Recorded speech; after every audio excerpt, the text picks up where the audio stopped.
Hello everyone, welcome to maths academy centre. कैसे हैं आप सभी। आज इस वीडियो में हम लोग पढ़ेंगे क्लास 10th का चैप्टर नंबर 4 का एक्सरसाइज 4.4। ठीक है। चैप्टर का नाम क्या है? द्विघात समीकरण। तो आज एक्सरसाइज 4.4 का क्वेश्चन नंबर 1 से हम लोग सॉल्व करेंगे। लेकिन ये सब क्वेश्चन बनाने से पहले हम लोग कुछ बेसिक चीज़ें जान लेते हैं इसके बारे में। जैसे कि क्वेश्चन बोला गया है कि निम्न द्विघात समीकरणों के मूलों की प्रकृति ज्ञात कीजिए। यदि मूलों का अस्तित्व हो तो उन्हें ज्ञात कीजिए।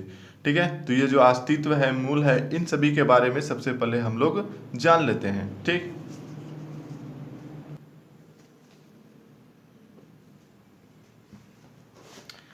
तो सबसे पहले क्या है, जैसे कि मूलों की प्रकृति। ठीक है। यहाँ पर जैसे लिखा हुआ है, आप देख सकते हो कि मूलों की प्रकृति। तो यहाँ पर हम लिखेंगे जैसे द्विघात समीकरण के बारे में पिछला वीडियो में हम बताए थे। ठीक है। कि द्विघात समीकरण का फॉर्मूला क्या होती है, उसको लिखेंगे कैसे। तो देखो, द्विघात समीकरण पर लिख लेते हैं द्विघात समीकरण। ठीक। द्विघात समीकरण को पहले लिख लेते हैं कि इसका फॉर्मूला क्या हो जाएगी ना, a x square plus b x plus c is equal to 0। ठीक। यह द्विघात समीकरण का फॉर्मूला हो गया। अच्छा, इसमें क्या होती है कि जहां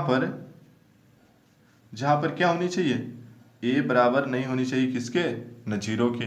ठीक है। इस बात का खास ध्यान रखना है कि अगर यहाँ पर ए जीरो हो जाएगा तो यह मेरा द्विघात समीकरण में नहीं आएगी। ठीक है। तो इस बात का खास ध्यान रखना है कि अगर ए का मान जीरो आ जाए तो यह मेरा द्विघात समीकरण में नहीं होगी। ठीक है। अब देखते हैं कि विविक्तर। ठीक है। इसके बाद से क्या आ जाएगा ना, विविक्तर। ठीक है। विविक्त कर। ठीक। तो यह क्या होगी,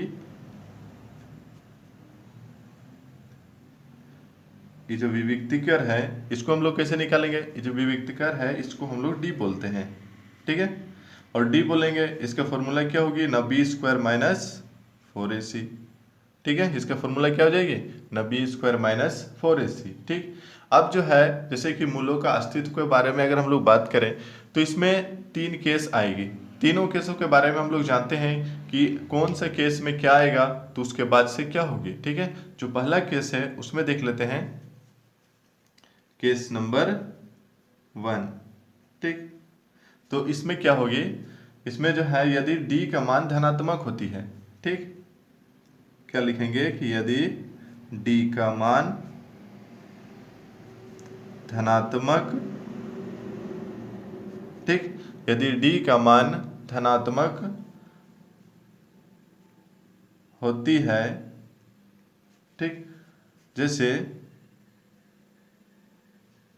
जैसे d बराबर अगर आ जाएगा, जैसे कि कोई भी आ जाए, मतलब धनात्मक मानी चाहिए, 10 हो गया, 20 हो गया, ऋणात्मक में नहीं आनी चाहिए। ऋणात्मक का मतलब क्या हो गया, उसमें माइनस लगा हुआ नहीं होनी चाहिए, प्लस में आनी चाहिए। ठीक है। तो मूलों का अस्तित्व होगा, तो मूलों का अस्तित्व होगा। ठीक है। इस बात का खास ध्यान रखना कि अगर d का वैल्यू मेरा धनात्मक में आ जाए तो जो मूलों का अस्तित्व है वो मूलों का अस्तित्व होगा। ठीक है। एवं एवं दोनों मूल अलग अलग होंगे। एवं दोनों मूल क्या होगा ना, अलग अलग होंगे। ठीक। दोनों मूल क्या होगा ना, अलग अलग होगा। अगर d का मान कितना आ जाए, धनात्मक में आ जाए, तो मूलों का तो अस्तित्व होगा। d का मान धनात्मक का मतलब क्या हो गया, इसमें जीरो नहीं आनी चाहिए। ठीक है। अगर यहाँ पर d का मान जैसे कोई भी अलग संख्या आ जाए लेकिन वह धनात्मक में आए तो मूलों का तो अस्तित्व होगा, लेकिन दोनों संख्याएं, दोनों जो मूल होगी वह अलग अलग होगी। ठीक है। अब देखते हैं जो केस नंबर 2 में है। यहाँ पर केस 2 में, इसमें हम क्या लिखेंगे कि यदि d का मान शून्य आए। ठीक। यदि d का मान शून्य आए। ठीक है। यदि d का मान शून्य आए तब हम लोग क्या करेंगे, शून्य आए तो मूलों का अस्तित्व होगा एवं समान मूल होंगे। ठीक है, समान मूल होंगे। ये जो समान मूल होंगे इसका मतलब क्या हो गया, जैसे कि x की वैल्यू होगी, जैसे x बराबर 3 कुछ भी आ सकता है यहाँ पर। ठीक है, लेकिन मूल जो होगी वह दोनों समान ही होगी। ठीक है, जैसे यहाँ पर हम देखे थे कि d का मान अगर धनात्मक आएगा तो ठीक है, तो अस्तित्व में तो होगा, लेकिन दोनों जो मूल निकलेगा उसमें से वो क्या होगी, अलग अलग होगी। लेकिन इसमें देखो कि अगर d का मान 0 आ जाए तो मूलों का अस्तित्व तो होगा, लेकिन दोनों का दोनों मूल क्या होगी ना, एक समान होगी। ठीक है, अब देखते हैं केस नंबर 3 में। केस नंबर 3 इसमें क्या है। ठीक, तो इसमें है कि यदि मूलों का अस्तित्व ऋणात्मक हो, यदि मूलों का अस्तित्व ऋणात्मक हो। ठीक, यदि मूलों का अस्तित्व क्या हो, ऋणात्मक हो, जो कि अस्तित्व नहीं, यहां पर मान लिखेंगे, यदि मूलों का मान, सॉरी यहां पर डी होगा, यदि डी का मान, ठीक, यदि डी का मान ऋणात्मक हो तो मूलों का अस्तित्व, ठीक है, यदि डी का मान ऋणात्मक हो तो मूलों का अस्तित्व क्या होगा, ठीक, मूलों का अस्तित्व नहीं होगा। ठीक है, इस बात का खास ध्यान रखना कि यदि जो है, देखो यहाँ पर डी लिख दिए हैं, कि गलती से मूलों लिख दिए थे, कि यदि डी का मान जो है ऋणात्मक हो तो मूलों का अस्तित्व नहीं होगा। ठीक है, एवं कोई हल नहीं होंगे। ठीक है, इस बात का ध्यान में रखना कि यदि जो मूल है, सॉरी जो डी है, अगर उसका मान ऋणात्मक आ जाए, ठीक है, ऋणात्मक आने पर क्या होगा कि जो अस्तित्व है वो नहीं होगा, और अगर अस्तित्व में नहीं होगी तो क्या होगी, कोई हल नहीं होगा। ठीक है, तो ये सब चीज़ हम लोगों ने तीनों केस देख लिए कि अगर डी का मान मेरा क्या आएगा, धनात्मक में आएगा, तो मूलों का तो अस्तित्व होगा, लेकिन दोनों मूल अलग अलग होंगे। अब सेकंड केस में हम लोगों ने क्या देखा था कि यदि d का मान 0 हो तो मूलों का अस्तित्व होगा एवं समान मूल होंगे। ठीक है, जो x की वैल्यू आएगी वो तेरा समान आएगी। ठीक, अब जो थर्ड केस में है कि यदि d का मान ऋणात्मक हो, ठीक है, तो मूलों का अस्तित्व नहीं होगा एवं कोई हल नहीं होंगे। ठीक, तो इस तरह से तीनों केस हम लोगों ने देख लिए हैं। अब हम लोग क्या करेंगे, क्वेश्चन को बनाते हैं। तो पहला क्वेश्चन क्या है देखते हैं। 4.4 का जो क्वेश्चन नंबर 1 है, 2x² माइनस 3x प्लस 5, इसको सॉल्व करते हैं। ठीक, क्वेश्चन नंबर 1 क्या लिखा हुआ है कि 2x का स्क्वायर, ठीक, 2x का square minus 3x plus 5 is equal to 0 लिखा हुआ है। ठीक, तो अब यहाँ पर देखते हैं कि सबसे पहले जो वैल्यू दी हुई है, क्या क्या दी हुई है, जैसे कि x² के साथ कितना गुणांक में है न, 2 है, तो यहाँ पर लिख लेते हैं कि a बराबर, ठीक है, कितना है, 2 है। अब b बराबर, ये जो x है इसके साथ कितना, -3 है, और उसके बाद से c बराबर 5 है। ठीक, इतना तो लिख लिए। अब इसके बाद से क्या करेंगे ना, हम लोग d निकालेंगे। d को क्या बोलते हैं, विविक्तकर बोलते हैं। ठीक है, डी को विविक्तकर बोलते हैं, तो हम लोग विविक्तकर को निकालते हैं। ठीक है, तो फॉर्मूला क्या होगी ना, b² माइनस 4ac। ठीक, b में क्या है मेरा, -3 का स्क्वायर माइनस 4 इंटू a की जगह पर 2 है और c की जगह पर 5 है। ठीक है, तो यहाँ पर क्या हो जाएगा, 3 3 जा 9 माइनस, अब इसको मल्टीप्लाई करते हैं सबको, जब इन सब को मल्टीप्लाई करेंगे तो 5 2 जा 10 और 10 में 10 4 जा कितना होता है 40। ठीक है, अब इसको अगर हम लोग माइनस करते हैं, सब्सट्रैक्ट कर देंगे तो क्या आ जाएगी -31 आ जाएगी। ठीक है, और अगर -31 आ गया तो देख सकते हो यहाँ पर कि यह मेरा ऋणात्मक में आ गया। ठीक है, ये किस में आ गया ऋणात्मक में आ गया। तो अब बताओ कि यह मूलों का अस्तित्व होगा, बिल्कुल नहीं होगा। ठीक है, तो हम लोग क्या लिखेंगे कि यहाँ अतः d का मान क्या है ऋणात्मक है, ऋणात्मक है। ठीक है, d का मान ऋणात्मक है, इसलिए मूलों का अस्तित्व नहीं होगा। ठीक है, क्या आ गया मेरा ऋणात्मक में आ गया। तो अतः d का मान ऋणात्मक है, इसलिए मूलों का अस्तित्व नहीं होगा। ठीक है, तो पहला क्वेश्चन मेरा ऋणात्मक में आ गया। अब जरा देखते हैं सेकंड क्वेश्चन। तो सेकंड क्वेश्चन क्या है, 3x का स्क्वायर -4 √3x + 4 = 0। इसको सॉल्व करते हैं अब। तो क्वेश्चन को लिखते हैं, दूसरा नंबर क्वेश्चन।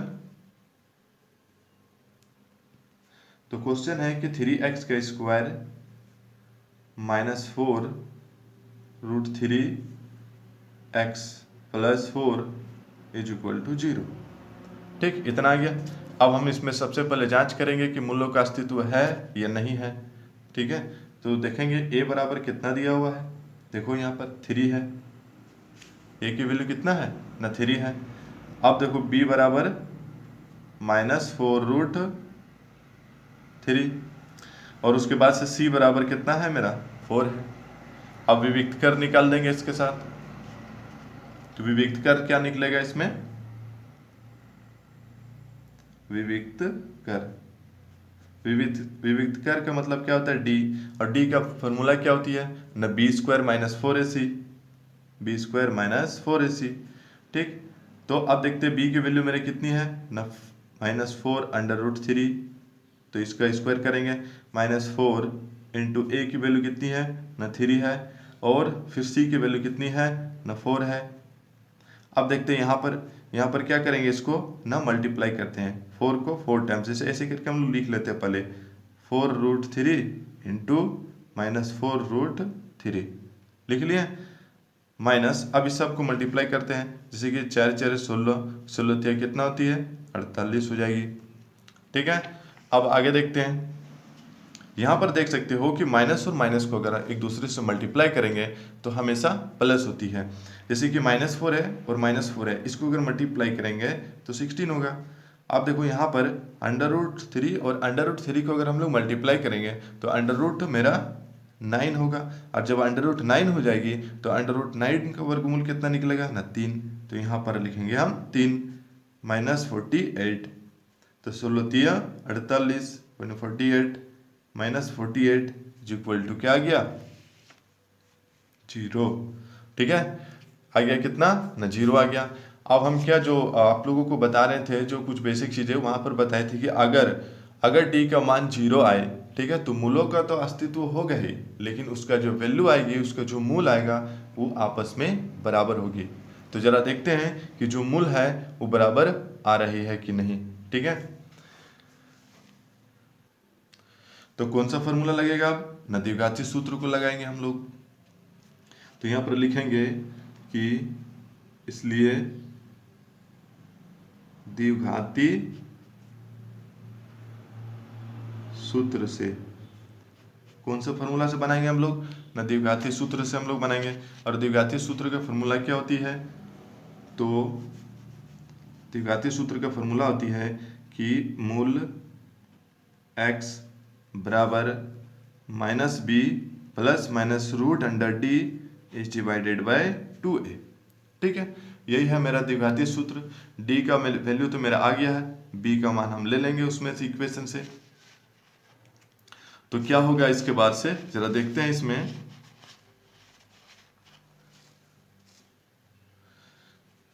बराबर देंगे। अब देखो v की वैल्यू कितनी है ना, v की वैल्यू है मेरा माइनस, तो माइनस तो यहाँ पर है और माइनस जो है b की वैल्यू में भी है कि -4 और √3 plus minus root under d का वैल्यू कितना है 0 है, is divided by 2 into a की वैल्यू कितना है ना 3 है। ठीक है, a की वैल्यू कितना है ना 3 है।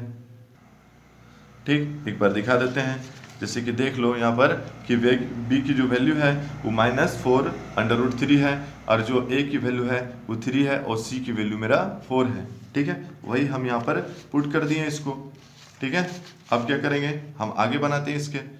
तो क्या हो जाएगा, देखो माइनस और माइनस प्लस हो जाएगी, तो यहाँ पर हो जाएगा आपका 4√3 और plus minus 0 is divided by 6, यही होगा। अब आगे देखते हैं, तो यहाँ पर x बराबर कितना आ गया, यहाँ पर x बराबर आ गया आपका 4√3 plus minus 0 is divided by 6। ठीक है, अब हम यहाँ पर क्या करेंगे कि प्लस चिन्ह, देखो यहाँ पर प्लस माइनस है तो हम एक एक करके लेंगे कि अगर प्लस चिन्ह लेंगे तो मेरा आंसर क्या होगा और माइनस चिन्ह लेंगे तो मेरा आंसर क्या होगी। ठीक है, तो हम क्या करते हैं कि प्लस चिन्ह लेने पर, प्लस चिन्ह लेने पर,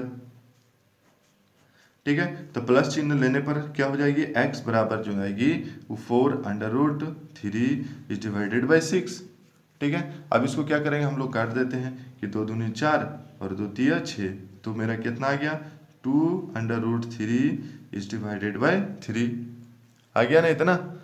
अब देखते हैं आगे, अब क्या करेंगे इसके बाद से ना, इसको जो है रेशनलाइज करते हैं कि परिमेयकरण, जैसे कि √3 है इसको हम लोग ऊपर से मल्टीप्लाई करेंगे और नीचे से भी मल्टीप्लाई कर देंगे। ठीक, तो यहाँ पर क्या हो जाएगा ना 2 इंटू, अब √3 और √3 को मल्टीप्लाई करेंगे तो सिर्फ मेरा 3 होगा, क्योंकि √3 और √3 को मल्टीप्लाई करने से 9 होती है और ये जो 9 है मेरा, इस 9 का मेरा वर्गमूल कितना निकलेगा ना 3 निकलेगा, तो 3 लिख दिए हम। अब देखो यहाँ पर 3√3 आ गया, तो इस 3 और 3 को हम लोग काट सकते हैं, तो मेरा कितना आ गया आंसर में 2/√3।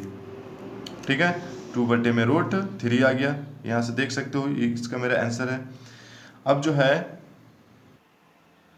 है माइनस की जो चिन्ह है उसको लेके देखेंगे, तो देख लेते हैं कि माइनस के चिन्ह लेने पर, ठीक है, यहाँ पर माइनस का चिन्ह लेने पर, ठीक है, माइनस के चिन्ह लेने पर। अब अगर हम लोग माइनस के चिन्ह लेते हैं इसमें, तो जरा देख सकते हो कि x जब हम इसको निकालेंगे तो x कैसे निकलेगा, जैसे कि 4√3 इज डिवाइडेड बाई 6। अब अगर हम यहाँ पर माइनस लेते हैं और यहाँ पर मेरा 0 है तो भी कोई मेरा इफेक्ट नहीं पड़ेगा इसमें से। ठीक है, अगर यहाँ पर कोई संख्या रहती तो जाके यहाँ से कुछ इफेक्ट पड़ता, लेकिन यहाँ पर 0 है जिसके कारण अगर हम माइनस को भी लेते हैं तो सेम मेरा यही आएगा प्रोसेस। देख सकते हो कि यहाँ पर हम माइनस नहीं ले सकते हैं, जैसे इसको अगर हम डायरेक्टली यहाँ पर हम काट सकते हैं कि 2 तिया 6 तो 1 कम 2, तो मेरा कितना आ गया 2√3 और यहाँ पर कितना आ गया ना 3 आ गया। ठीक है, यहाँ पर भी हम रेशनलाइज कर देंगे इसको यहाँ से ऐसे, तो फिर मेरा वही मान आ जाएगा 2 इंटू 3 इज डिवाइडेड बाई 3√3। ठीक, अब क्या करेंगे 3 और 3 को काट दिए तो मेरा कितना आ गया ना 2/√3। ठीक है, देखो दोनों वैल्यू क्या आ गया यहाँ और यहाँ दोनों वैल्यू सेम आ गई है। ठीक है, तो यहाँ पर लिखेंगे कि अतः मूल x इज इक्वल टू 2/√3। ठीक, ये मेरा हो गया आंसर इसका। ठीक है, यानी कि अगर d का वैल्यू अगर 0 आ जाए, ठीक है, d का वैल्यू अगर 0 आ जाए तो जो मूल है वो दोनों सेम एक ही जैसा आएगा। ठीक है, यहाँ पर हम इससे पहले लिखा चुके हैं, देख सकते हो यह क्वेश्चन। ठीक, काफ़ी आसान तरीका से बन गया है। अब हम लोग देखते हैं अगला क्वेश्चन कि कैसे बनेगी। तो जो नेक्स्ट क्वेश्चन है, नेक्स्ट क्वेश्चन क्या है मेरा कि question number 3, 2x² - 6x + 3 is equal to 0। इसको भी देखते हैं कि कैसे बनेगा यह।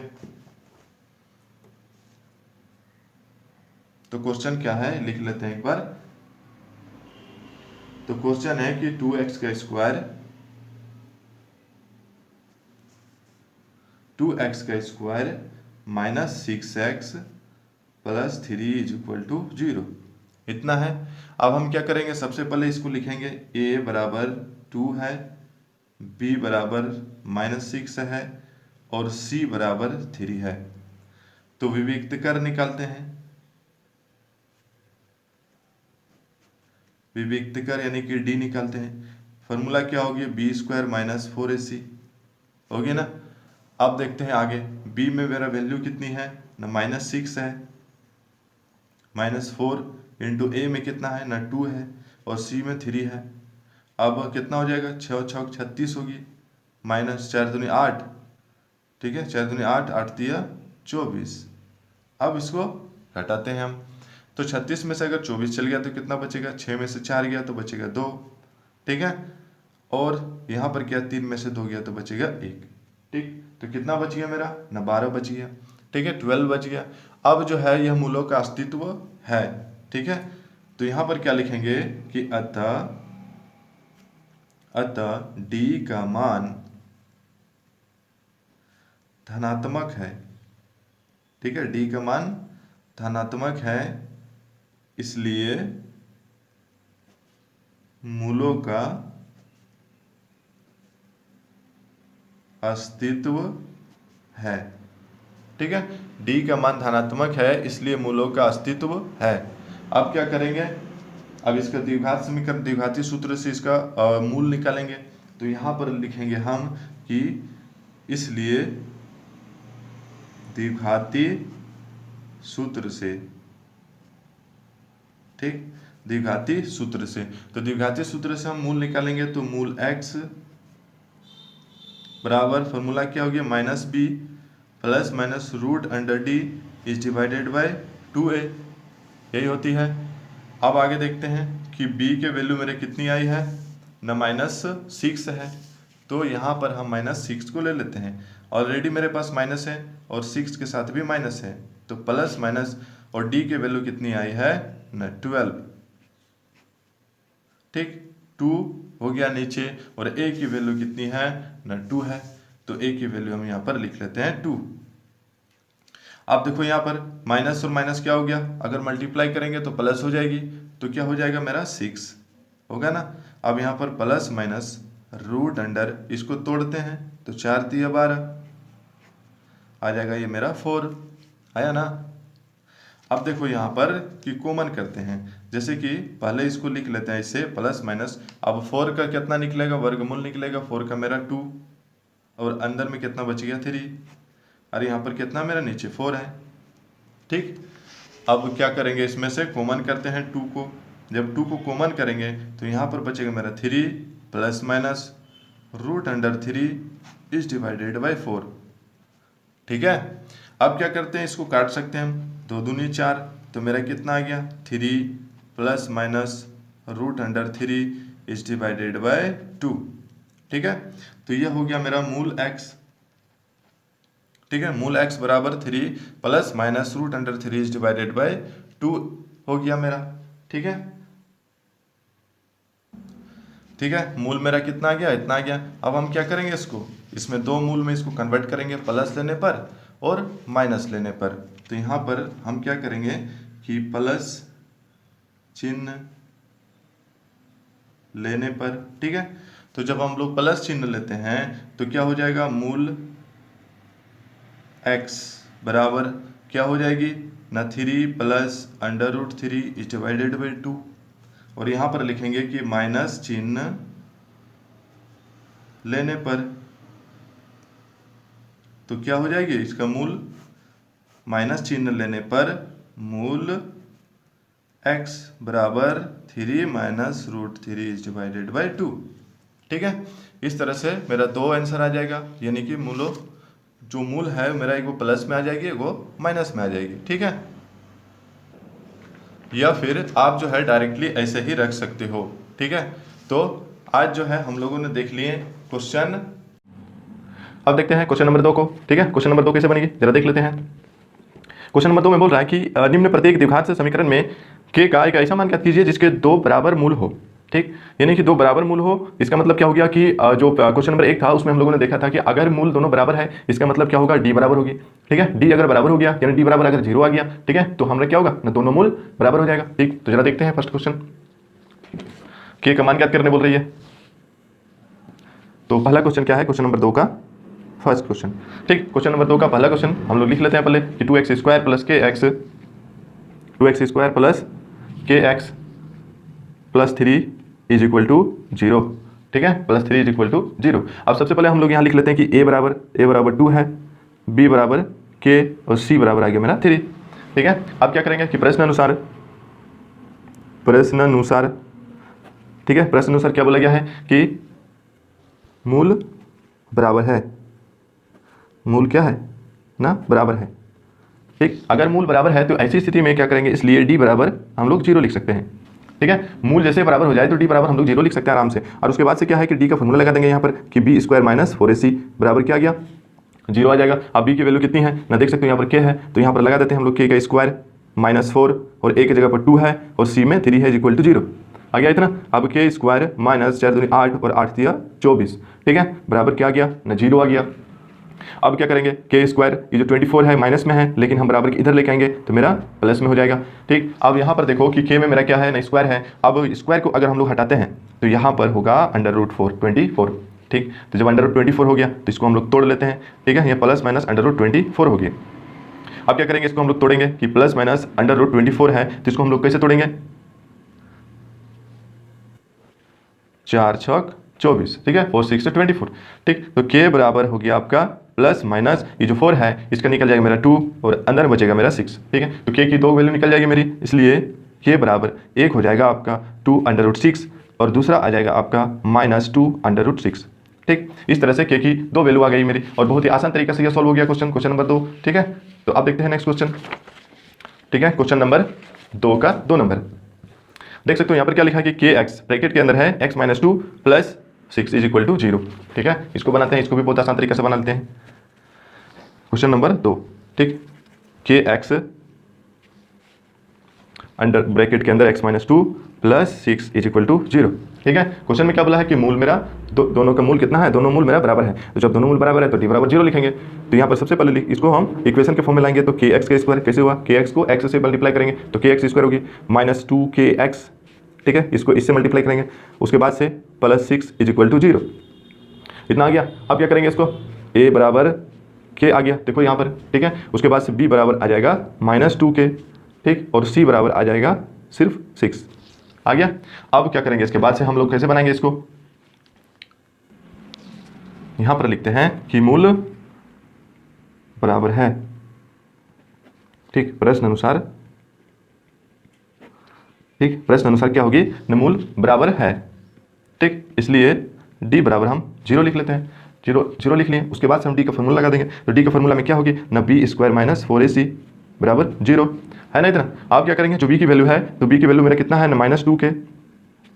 b की वैल्यू कितना आ गया ना, -2k आ गया। आप उसके बाद से क्या करेंगे, 4 और a की वैल्यू आ गया मेरा k और c की वैल्यू आ जाएगा मेरा 6 बराबर 0। ठीक, अब यहाँ पर देखो -2k का स्क्वायर है, इसका मतलब क्या हो जाएगा 4k का स्क्वायर माइनस 6 4 24 k बराबर 0। अब क्या करेंगे, जो k है देखो दोनों में क्या है, इसका मतलब क्या हो गया, k को हम कॉमन कर सकते हैं, यानी कि k 4k हम कॉमन कर लेंगे। देखो यहाँ से सिर्फ अंदर में क्या बचेगा मेरा 4, सिर्फ k बचेगा क्योंकि 4k है। अगर हम इसको k से मल्टीप्लाई करते हैं तो मेरा कितना आएगा ना, 4k का स्क्वायर आ जाएगी। ठीक है, -4 है तो कितना आ जाएगा मेरा 6। ठीक है, 6 आ गया मेरा यहाँ पर बराबर कितना 0। ठीक, अब क्या करेंगे इसमें से, जैसे कि 4k बराबर 0 तो k बराबर कितना आ जाएगा 0/4, तो k की वैल्यू आ गई 0। ठीक है, इसी प्रकार से हम लोग करेंगे यहाँ पर कि k माइनस 6 बराबर 0 और k बराबर आ जाएगा मेरा 6। ठीक, तो इस प्रकार से k की वैल्यू आ गई बहुत ही आराम से, k बराबर कितना आ गया मेरा 6 आ गया। ठीक है, तो इस प्रकार से क्वेश्चन नंबर 2 का दोनों क्वेश्चन काफ़ी ज़्यादा आसानी से बन गया और यह जो क्वेश्चन है काफ़ी ज़्यादा इंपॉर्टेंट भी है। ठीक है, इसलिए क्या करना है, इस क्वेश्चन को बार बार रिविजन जरूर करनी है। अब देखते हैं नेक्स्ट क्वेश्चन। अगला क्वेश्चन क्या है, क्वेश्चन नंबर 3 में कि क्या एक ऐसी आम की बगिया बनाना संभव है जिसकी लंबाई चौड़ाई से दुगनी हो और उसका क्षेत्रफल 800 मीटर स्क्वायर होनी चाहिए। ठीक है, यदि है तो उसकी लंबाई और चौड़ाई को ज्ञात करें। ठीक, तो हम लोग निकालते हैं इस क्वेश्चन को, कैसे निकालेंगे, कैसे इसका आंसर निकालेंगे सॉल्व करके। तो सबसे पहले क्या करेंगे, क्वेश्चन नंबर 3 है तो सबसे पहले लिख लेंगे कि बगीचा है। ठीक है, जो बगिया है उस बगिए की सबसे पहले लिखेंगे चौड़ाई। तो यहाँ पर लिखेंगे माना कि माना कि बगिए की चौड़ाई, ठीक है, बगिए की चौड़ाई यानी कि b बराबर x, ये हम मान के चलते हैं। उसके बाद से क्या करेंगे, इसलिए लंबाई l बराबर उससे दुगुना है, ठीक है, उससे दुगुना है। अब क्या करेंगे, बगिए का क्षेत्रफल दिया हुआ है, बगिए का क्षेत्रफल, तो बगिए का क्षेत्रफल कितना दिया हुआ है ना, बगिए का क्षेत्रफल दिया हुआ है 800 मीटर स्क्वायर, ठीक है, 800 मीटर स्क्वायर दिया हुआ है। अब क्या हुआ है, दोनों का क्षेत्रफल पर जो बगीचा है वो आयताकार है, तो आयत का क्षेत्रफल होती है लंबाई गुना चौड़ाई, तो मेरा लंबाई कितना है 2x है, चौड़ाई कितना है ना x है, तो हम यहाँ पर लिख देते हैं कि 2x इंटू x बराबर 800 लिख लिए। अब दोनों को अगर मल्टीप्लाई करते हैं तो मेरा कितना होगा ना, 2x का स्क्वायर होगी, 2x का स्क्वायर हो जाएगा बराबर 800 हो गया। अब उसके बाद से क्या करेंगे कि x स्क्वायर बराबर यहाँ पर 800 है और जो 2 है यहाँ पर डिवाइडेड बाय में आएगी। अब इसको हम लोग काट देते हैं तो आ जाएगी मेरा 400, तो x स्क्वायर बराबर 400, तो x बराबर कितनी आ जाएगी, रूट अंडर 400, ठीक है, रूट अंडर कितना आ जाएगी ना 400 आ जाएगी। अब एक बात बताओ, जो अंडर रूट 400 है इसका वर्गमूल कितना निकलेगा ना, x बराबर आ जाएगा मेरा 20, ठीक है, 20 मीटर आ गया x की वैल्यू। x मेरा क्या था, x हम किसको माने थे ना, चौड़ाई माने थे, और लंबाई में हम क्या माने थे ना 2x माने थे, तो हम इसको लिख लेते हैं कि अतः बगिए की चौड़ाई बराबर 20 मीटर एवं लंबाई बराबर कितना था 2x, 2 इंटू 20 यानी कि 20 दूनी 40, ठीक है, कितना मीटर आ गया। अब देख सकते हो कि क्वेश्चन नंबर 3 काफ़ी ज़्यादा आसानी से बन गया और काफ़ी ज़्यादा इजी है, और यह क्वेश्चन काफ़ी ज़्यादा इंपॉर्टेंट भी है, इसलिए इस क्वेश्चन को क्या करनी है कि आपको रिवीजन जरूर करनी है, हो सकता है कि एग्जाम में आपके पूछ दे और आपको मार्क्स मिल जाए, ठीक। तो अब देखते हैं अगला क्वेश्चन। तो नेक्स्ट क्वेश्चन क्या है, क्वेश्चन नंबर 4 को देखो कि क्या निम्न स्थिति संभव है, यानी इस क्वेश्चन में जो बताया गया है यह वैसा संभव है जैसे कि बोला गया है कि यदि है तो उनकी वर्तमान आयु ज्ञात कीजिए। अब देखो कि दो मित्रों की आयु का योग 20 वर्ष है, ठीक है, जो दो मित्र है उन दोनों की आयु का योग कितनी है ना 20 ईयर है। 4 वर्ष पूर्व, पूर्व का मतलब होता है पहले, 4 वर्ष पूर्व उनकी आयु का गुणनफल 48 था, ठीक है, 4 वर्ष पूर्व कितना था ना 48 था। अब बोल रहा है कि दोनों की आयु का योग अभी कितना है ना 20 वर्ष है, तो क्या ऐसी स्थिति संभव है, तो ऐसे निकालने के लिए बोल रहा है, जैसे कि निकालते हैं हम इस क्वेश्चन को बनाते हैं। क्वेश्चन नंबर 4, क्वेश्चन नंबर 4 में सबसे पहले क्या लिखेंगे कि माना कि पहले मित्र जो है उसकी आयु, तो यहां लिखेंगे कि माना कि पहले मित्र की आयु, ठीक है, पहले मित्र की आयु बराबर हम ले लेते हैं x वर्ष, ठीक है, x वर्ष ले लिए। अब क्या करेंगे, तथा दूसरे मित्र की आयु बराबर कितना ले लेते हैं ना 20 माइनस एक्स वर्ष, ठीक है। अब 20 माइनस एक्स वर्ष क्यों लिखे, क्योंकि दोनों मित्रों की जो आयु है उनके जो योग है वो 20 है मेरा, ठीक है, 20 है। इसका मतलब क्या हो गया, जैसे कि हम दिखाते हैं यहाँ पर, जैसे कि पहला मित्र की अगर आयु हम x ले लेते हैं, ठीक है, और दूसरा मित्र की आयु भी अगर हम x ले लेते हैं, दोनों की आयु का योग कितना हो गया ना 20 हो गया, ठीक है। अब एक बात बताओ, जो पहला मित्र है इसकी आयु तो इतना है, लेकिन दूसरा का क्या हो जाएगा कि 20 माइनस एक्स, तो इस हिसाब से हमने 20 माइनस एक्स को लिए हैं। अब देखते हैं आगे, अब क्या बोला है, प्रश्न के अनुसार चलेंगे, प्रश्न अनुसार, ठीक। तो प्रश्न अनुसार क्या बोला गया है कि 4 वर्ष पूर्व, ठीक है, 4 वर्ष पूर्व, तो 4 वर्ष पूर्व जब हम लोग जाएंगे तो 4 वर्ष पूर्व में क्या होती है ना x माइनस 4, जो पहला मित्र है उसमें से भी 4 घटेगा और दोनों का जो गुणनफल होगी जैसे कि 20 माइनस एक्स, तो इसमें भी मेरा 4 घट जाएगा, बराबर दोनों की जो आयु है उनका गुणनफल कितना था 4 वर्ष पूर्व ना 48 था। अब इसको इक्वेशन के फॉर्म में लेके आएंगे, जैसे 20 है, 20 में से अगर 4 चल गया मेरा तो कितना बचेगा 16x इज इक्वल टू 48, इतना आया। अब क्या करेंगे, इसको इक्वेशन के फॉर्म में लाने के लिए सबसे पहले इसको मल्टीप्लाई करते हैं, जैसे x है, x को 16 से मल्टीप्लाई करेंगे तो कितना होगा ना 16x, फिर x को x से मल्टीप्लाई करेंगे तो x का स्क्वायर आ जाएगी माइनस 16 छः 64, ठीक है, प्लस हो जाएगा आपका 4x इज इक्वल टू 48, कितना गया। अब क्या करेंगे, जैसे कि यहाँ पर x है यानी कि 16 में x है, 4 में x है, दोनों को जोड़ देंगे, तो जब दोनों को जोड़ेंगे तो मेरा कितना होगा ना 20x होगा ना माइनस एक्स स्क्वायर माइनस 64, ठीक है। अब इसको भी इधर लेके आते हैं तो माइनस 48 इज इक्वल टू 0, इतना गया। अब क्या करेंगे, इसको इक्वेशन के फॉर्म में लाएंगे, जैसे कि माइनस एक्स का स्क्वायर, उसके बाद से प्लस 20, अभी दोनों को जोड़ो, 8 और 4 कितना हो गए न 12 के 2, 6 4 10, 10 और 1 11, ठीक है, कितना आ गया मेरा 112 बराबर कितना आ गया 0, ठीक है, बराबर कितना आ गया 0। अब हम क्या करेंगे, इसमें यहाँ पर 20 में x है, देख सकते हो। ठीक, अब हम क्या करेंगे, इसको जो माइनस एक्स स्क्वायर है, इसमें जो माइनस लगा हुआ है इसको हम लोग कॉमन करते हैं। ठीक है, यानी कि माइनस को कॉमन कर लिए तो एक्स स्क्वायर, ये माइनस और प्लस क्या होती है ना, माइनस होती है, तो 20x हो गया। अब देखो माइनस और माइनस क्या होगी ना, प्लस होगी, 112 बराबर कितना ना 0 आ गया। अब देखो कि एक्स का स्क्वायर है माइनस 20x है प्लस 112 है बराबर कितना आ गया ना 0 आ गया। ठीक है, अब क्या करेंगे, अब इसको हम लोग द्विघाती सूत्र से बनाएंगे। सबसे पहले हम डी निकालेंगे। अगर डी निकालेंगे और अगर धनात्मक में आ गया तो क्वेश्चन में उनकी आयु निकलेगी, और अगर धनात्मक में नहीं आया, ऋणात्मक में आ गया तो उनकी आयु नहीं निकलेगी, यानी कि ऐसा करना संभव नहीं होगा। ठीक है, तो सबसे पहले हम लोग लिखते हैं कि ए बराबर कितना है ना 1 है, बी बराबर कितना है कि -20 है, और सी बराबर कितना है ना 112 है। ठीक है, इतना लिख लिया हम। अब क्या करेंगे, विविक्तर निकालते हैं इसका। ठीक है, विविक्त कर यानी कि डी निकालेंगे इसका। तो डी जब निकालेंगे तो फॉर्मूला क्या होती है ना, बी स्क्वायर माइनस 4ac होती है। बी में मेरा कितना है -20 है स्क्वायर माइनस, अब देखो यहाँ पर 4 है, ए की जगह पर 1 है और सी की जगह पर कितना है 112 यानी कि 112। अब देखो आगे, यानी कि ये मेरा आ जाएगा 400। ठीक है, अब यहाँ पर क्या आ जाएगी, इस जगह पर 448 कितना आ गया 448। ठीक है, अब अगर इसमें से इसको माइनस करेंगे तो मेरा -48 आएगा। ठीक है, अब देख सकते हो कि ये मेरा किस में आ गया ना, ऋणात्मक में।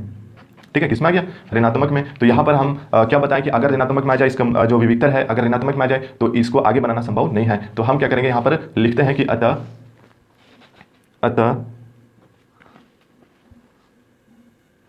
संभव नहीं है, संभव नहीं है। ठीक है, क्योंकि यहाँ पर लिख देते हैं क्योंकि इसका अस्तित्व नहीं है। ठीक है, क्योंकि इसका अस्तित्व नहीं है। ठीक है, अगर यहाँ पर मेरा धनात्मक आता तो मेरा क्या होता है, जो पहले जो मित्र है उसकी भी आयु और दूसरे मित्र की आयु, दोनों की आयु आराम से निकल जाती है। लेकिन ऐसा करना संभव नहीं है, क्योंकि मेरा जो डी का वैल्यू आया है वो मेरा किस में आया है ना, ऋणात्मक में आया है। और अगर ऋणात्मक में आती है तो ऐसा अगर ऋणात्मक में आती है तो हम आगे इसको सॉल्व नहीं कर सकते हैं। ठीक है, अब देखते हैं अगला क्वेश्चन। ये क्वेश्चन जो है काफ़ी ज़्यादा इंपॉर्टेंट है और जो है ये जो है बहुत ही आसान तरीके से बन गया। ठीक, अब आते हैं नेक्स्ट क्वेश्चन पर। तो अगला क्वेश्चन क्या है, जरा एक बार देख लेते हैं बुक में कि क्वेश्चन नंबर 5 को बोल रहा है कि क्या परिमाप 80 मीटर तथा क्षेत्रफल 400 मीटर स्क्वायर के एक पार्क को बनाना संभव है, यदि है तो उसकी लंबाई और चौड़ाई को ज्ञात कीजिए। ठीक है, अगर ऐसा संभव है तो आप उसकी लंबाई और चौड़ाई दोनों को ज्ञात करो, जिसका परिमाप दे दिया कितना ना 80 मीटर और क्षेत्रफल हमेशा क्षेत्रफल 400 मीटर स्क्वायर इतना दे दिया गया। ठीक, अब लिखते हैं क्वेश्चन नंबर 5 को। ठीक है, सबसे पहले हम क्या करेंगे इसमें कि पार्क की लंबाई को लिखते हैं। तो यहां लिखेंगे कि माना कि पार्क की लंबाई, ठीक है, पार्क की लंबाई हम मान के चलेंगे यानी कि L बराबर x है। ठीक है, पार्क की लंबाई कितना है ना x मीटर आ गया। और उसके बाद से क्या करेंगे, हम चौड़ाई निकालेंगे एवं चौड़ाई। तो अगर इसकी चौड़ाई निकालेंगे यानी कि b, तो बराबर चौड़ाई कितनी हो जाएगी, चौड़ाई को भी हम लोग x मान लेते हैं, x मीटर। ठीक है, दोनों को x मीटर और x मीटर मान लिए। अब क्या होगा, परिमाप क्या होती है। ठीक है, इसलिए परिमाप जो दिया हुआ है, इसलिए प्रश्न अनुसार, ठीक है, प्रश्न अनुसार क्या दिया हुआ है कि परिमाप, ठीक है, परिमाप बराबर कितना दिया हुआ है ना 80 दिया हुआ है। ठीक है, 80। अब देखो परिमाप जब 80 दिया हुआ है तो परिमाप क्या होती है, यानी कि आयताकार है तो आयत का परिमाप क्या होती है ना 2 × लंबाई जोड़ चौड़ाई होती है। ठीक है, आयत का परिमाप क्या होती है ना 2 × लंबाई जोड़ चौड़ाई, 2 × लंबाई जोड़ चौड़ाई बराबर कितना दी हुई है ना 80 मीटर दी हुई है। यहाँ पर लिख सकते हैं ऐसे। अब जरा देख सकते हो इसमें से हम क्या कर सकते हैं कि जैसे 2 है, L की वैल्यू मेरा x है प्लस B की वैल्यू भी मेरा कितना है ना x है। ठीक है, इतना आ गया। अब हम क्या कर सकते हैं इसको ना, सबसे पहले इसको हम लोग जोड़ते हैं। जैसे कि अंदर में x और x है तो दोनों को जोड़ेंगे तो 2x हो जाएगा, तो 2 × 2x बराबर 80 आ गया, इतना आ गया ना। अब क्या करेंगे, 2 दूनी 4, तो 4x बराबर 80 है, तो x बराबर कितनी आ जाएगी ना 80 / 4, 4 दूनी 8, कितना आ गया ना x बराबर आ गया 20 मीटर। ठीक है, यानी कि x क्या माने थे हम लोग, लंबाई को x माने थे। ठीक है, और चौड़ाई को भी x माने थे। तो यहाँ पर लिखेंगे हम कि अतः लंबाई बराबर कितना है 20 मीटर तथा चौड़ाई बराबर भी 20 मीटर। ठीक है, चौड़ाई बराबर भी क्या है ना 20 मीटर है। अब देखो, अब इसकी लंबाई और चौड़ाई निकल गया, आप क्षेत्रफल निकालेंगे और क्षेत्रफल बुक में दी हुई है 400 मीटर स्क्वायर है, तो यहाँ लिखेंगे अब क्षेत्रफल। ठीक, अब क्षेत्रफल जो दिया हुआ है कितना है ना 400 मीटर है, 400 मीटर स्क्वायर है। ठीक है, क्षेत्रफल कितना दी हुई है ना 400 मीटर स्क्वायर है। तो क्षेत्रफल क्या होती है, आयत की क्षेत्रफल होती है लंबाई गुना चौड़ाई बराबर 400 है। अब L यानी कि लंबाई में क्या माने थे x माने थे और चौड़ाई में भी माने थे x, तो बराबर कितना आ गया 400 आ गया। अब दोनों को जब मल्टीप्लाई करेंगे तो x स्क्वायर होगी, तो यहाँ पर आ गया 400, तो x बराबर 400 अंडर रूट में होगी। क्यों अंडर रूट में होगी? क्योंकि इसमें जो स्क्वायर है इसको अगर हम हटाएंगे तो यहाँ अंडर रूट में होगी। आप बताओ कि x बराबर कितनी आ जाएगी? 400 का अंडर रूट अगर निकालेंगे वर्गमूल तो कितनी हो जाएगी? 20। अब देखो, अतः यहाँ पर लिखते हैं कि लंबाई 20 मीटर तथा चौड़ाई बराबर भी 20 मीटर। ठीक है, दोनों में सेम आ गया। देखो यहाँ पर भी सेम आ गया। ठीक है, तो ये जो क्वेश्चन है क्वेश्चन नंबर 5 ये भी काफ़ी ज़्यादा आसानी से बन गया। और हाँ, यहाँ पर लिख देंगे कि हाँ संभव है, जैसे कि लिखा हुआ है कि हाँ, यहाँ पर थोड़ा सा लिख देते हैं। ठीक है, यहाँ पर हाँ ऐसा पार्क बनाना संभव है। ठीक है, इस प्रकार से लिख सकते हो आप थोड़ा सा, हाँ कि हाँ ऐसा पार्क बनाना संभव है, क्योंकि क्वेश्चन में पूछा गया कि संभव है या नहीं है, आप लिखो। तो यहाँ पर क्या है? हाँ ऐसा पार्क बनाना संभव है, क्योंकि दोनों का दोनों क्या है, परिमाप भी समान हो गया और उसका क्षेत्रफल भी समान आ गई। ठीक है, तो एक बार फिर से देख लो कि क्वेश्चन कैसे बन गया। यहाँ पर बहुत ही आसान तरीका से यहाँ पर बना है मेरा। ठीक है, अब क्या हो गया कि क्वेश्चन जो है जैसे 4.4 का सारा क्वेश्चन मेरा बन गया है, देख सकते हो यहाँ पर। और इसके साथ जो है जो चैप्टर नंबर 4 है ये खत्म हो गया। अब हम लोग जब नेक्स्ट वीडियो लेके आएंगे तो उसमें से चैप्टर नंबर 5 लेके आएंगे। बहुत इंटरेस्टिंग जो चैप्टर है समांतर श्रेणियाँ। ठीक है, काफ़ी ज़्यादा इंपॉर्टेंट भी है और एग्जाम में काफ़ी क्वेश्चन पूछी भी जाती है। ठीक है, इसलिए क्या करना है कि जितना भी वीडियो आएगी उसमें सब में बने रहना है और जितना कुछ बताएंगे सारे का सारा नोट करना है और रिवीजन करने के बाद ठीक है एग्जाम में जब जाओगे तब देखोगे कि हाँ अब मेरा अच्छा मार्क्स आने वाली है। ठीक है, अगर आपको वीडियो अच्छी लगती है तो प्लीज़ कमेंट बॉक्स में जरूर लिखना। ठीक है, और अपने दोस्तों को शेयर जरूर करना और सब्सक्राइब करना तो बिल्कुल भी मत भूलना। ठीक, तो मिलते हैं नेक्स्ट वीडियो में, तब तक के लिए बाय।